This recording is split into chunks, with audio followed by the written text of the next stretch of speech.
can wait and see. And then, of course, you can have more illiquid investments and more long-term investments. Fine, and then we need to recognize that from a regulatory perspective. But let's be frank also, if we look back in the latest years, we have seen, especially in life insurance, also a movement towards products where more and more options are in there, more and more liquid characteristics are in there, and so there's a conflict in here, which is latent. And I think we need to manage that in an appropriate way. I think that Solvency II, as I said, goes in the right direction, but this is an ongoing test from our side.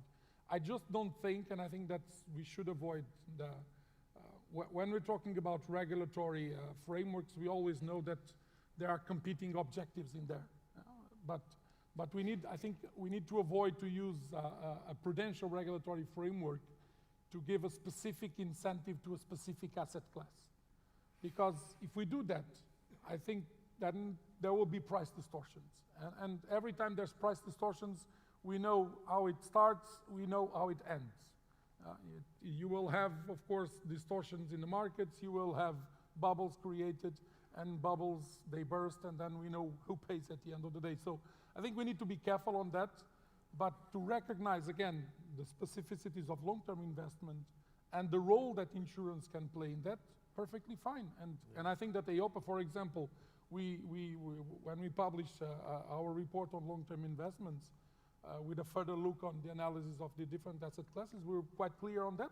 Even, for example, in terms of securitization, we found out good evidence and good reasons to segment between different types of securitizations, fine. Yeah. But let's do it in a credible way, because I think that's learning the lessons to have sustainable long-term investment and sustainable growth, and not at any price. Yeah, but isn't it true, some people are saying today that one of the mistakes we made in Solvency II is that we spend too much time on Pillar 1, that we've become too actuarial in our behavior. And ladies and gentlemen, if we are too actuarial, this is something, you know. But it's very important to have the actuarial support. But I know, and Fernando, I was going to ask you also, because in Mexico, you have also your solvency, I don't know how you call it. Solvency II as well. Solvency II, because it's good for you, of course, yes.